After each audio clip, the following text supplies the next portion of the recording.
or destroying croplands, Russia's northern coastline has begun producing huge quantities of toxic methane gas. Scientists with the International Siberian Shelf Study described what they saw along the coastline recently as methane chimneys, reaching from the sea floor to the ocean surface. Methane, locked in the permafrost of the Arctic landmasses, is being released at an alarming rate as average Arctic temperatures rise. Methane is a greenhouse gas 25 times more powerful than carbon dioxide.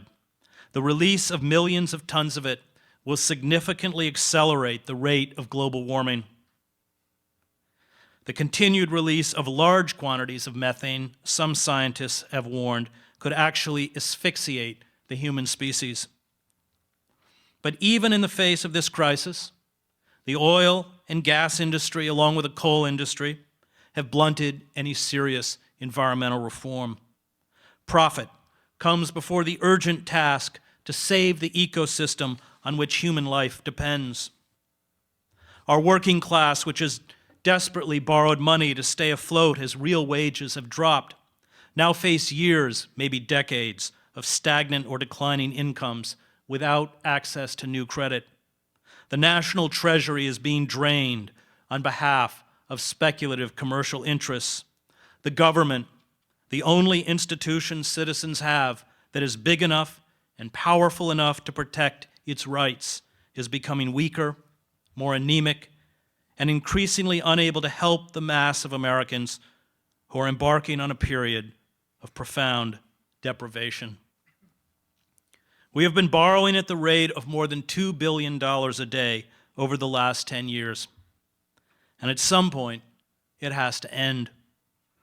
The moment China, the oil-rich states, and other international investors stop buying treasury bonds and walk away from the dollar, which now appears to be underway, we will have no choice but to allow the Federal Reserve to buy treasury bonds, in essence, printing money.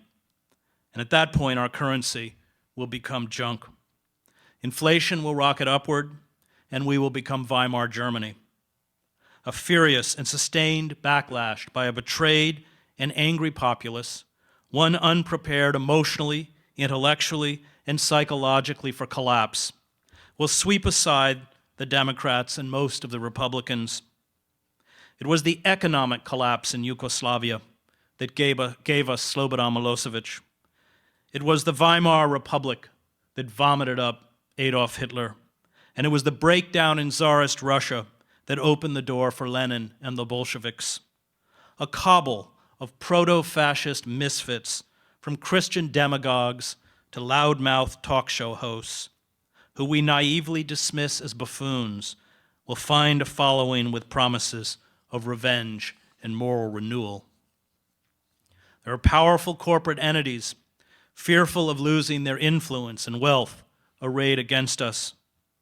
These anti-democratic forces, which will make an alliance with the radical Christian right and other extremists, will use fear, chaos, the hatred for the ruling elites, and the specter of left-wing dissent and terrorism to impose draconian controls to extinguish our democracy.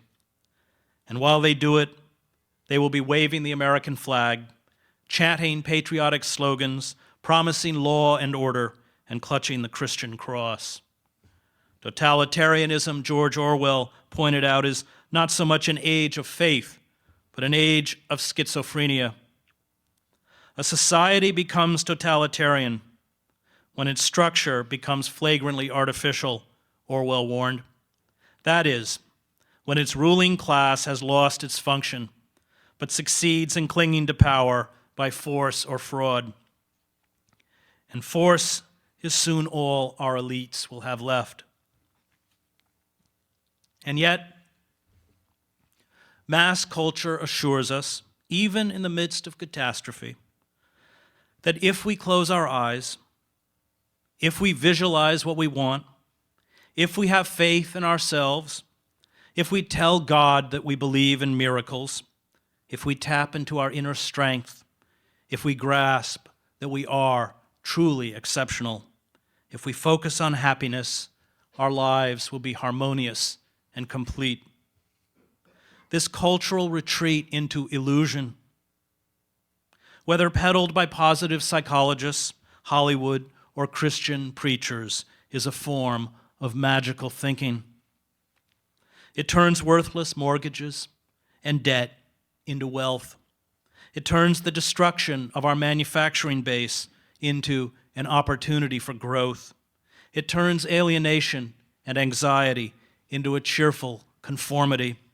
It turns a nation that wages illegal wars and administers offshore penal colonies where it openly practices torture into the greatest democracy on earth. It is time to fight back against corporate culture in small and large ways. Coalitions of environmental, anti-nuclear, anti-capitalist, sustainable agriculture, and anti-globalization forces have coalesced in Europe to form and support socialist parties. This has yet to happen in the United States. The left never rallied in significant numbers behind Cynthia McKinney or Ralph Nader, and this was our mistake. In picking the lesser of two evils, it threw its lot in with a Democratic Party that again has proven that it backs our imperial wars, empowers the national security state, does the bidding of corporations, and ignores the needs of citizens. If Obama does not end the flagrant theft of taxpayer dollars by corporations and the disgraceful abandonment of our working class, especially as foreclosures and unemployment mount, many in the country will turn in desperation to the far right, embodied by groups such as Christian radicals.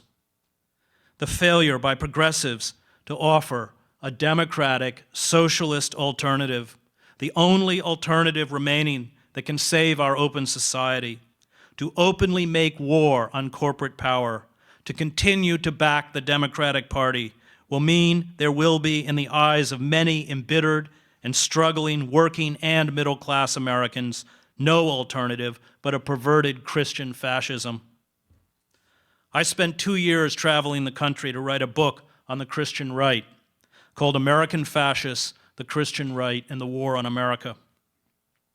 I visited former manufacturing towns where for many, the end of the world is no longer an abstraction. They have lost hope. Fear and instability has plunged the working class into profound personal and economic despair, and not surprisingly into the arms of demagogues and charlatans of the radical Christian right, who offer a belief in magic, miracles, and the fiction of a utopian Christian nation. And unless we rapidly re-enfranchise these dispossessed workers back into the economy, unless we give them hope, our democracy is doomed. Democracies, as writers as ancient as Plutarch and Thucydides understood, cannot be sustained in oligarchic states. We forgot that social reform never comes from accommodating the power structure, but from frightening it. The Liberty Party, which fought slavery, the suffragists who battled for women's rights, the labor movement and the civil rights movement knew that the question was not, how do we get good people to rule? Most of those attracted to power are at best mediocrities and often venal. But how do we limit the damage the powerful do to us? These mass movements were the real engines for social reform, the correctives to our democracy, and the true protectors of the rights of citizens. We must begin to opt out of the mainstream. We must rebuild socialism as a viable political force. We must no longer be content with the crumbs tossed to us in the vain hope that we can influence the power elite from the inside. We must become as militant as those who are seeking our enslavement. If we remain passive, we will soon be engulfed by a